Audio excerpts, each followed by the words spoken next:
Hello বন্ধুরা, কেমন আছো তোমরা? আশা করি সবাই ভালো আছো।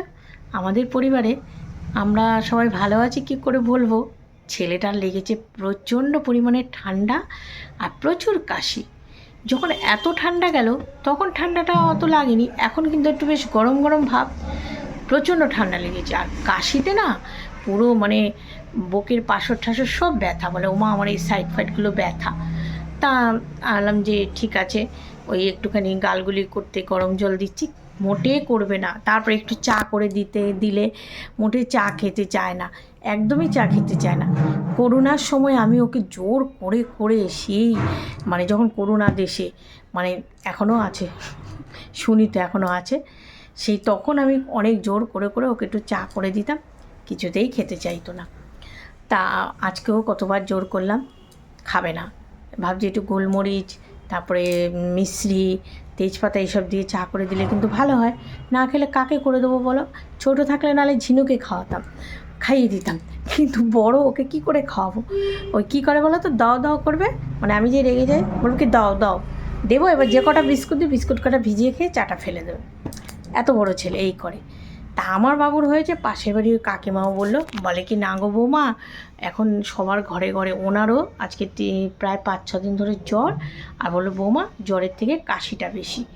এই পরিস্থিতি, আমাদের আশেপাশের পরিস্থিতি এই, আমার ঘরের পরিস্থিতি এই।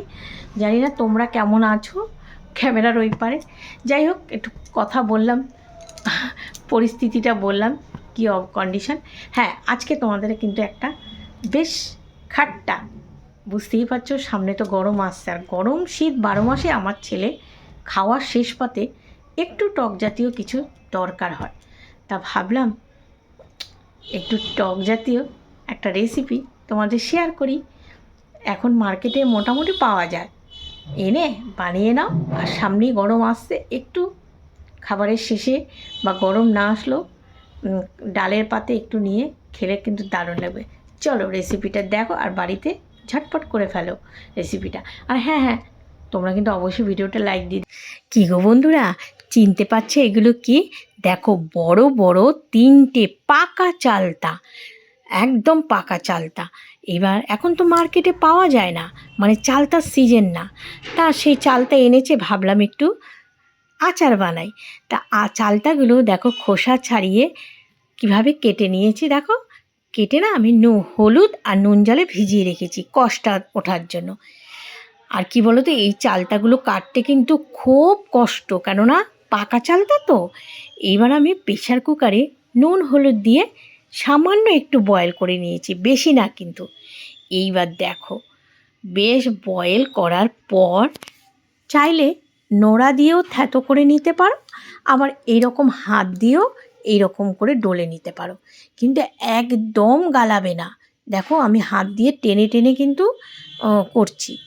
আর যদি তোমাদের মনে হয় নোড়া দিয়ে এরকম একটু করে একটা করে ছেঁচা দিলেই চালতাগুলো কিন্তু একেবারে সুন্দর বেশ খুলে খুলে যাবে। এইবার দেখো, কড়াইতে আমি দিয়ে দিয়েছি আখি গুড়, বেশ গুড়টা ফুটে উঠেছে।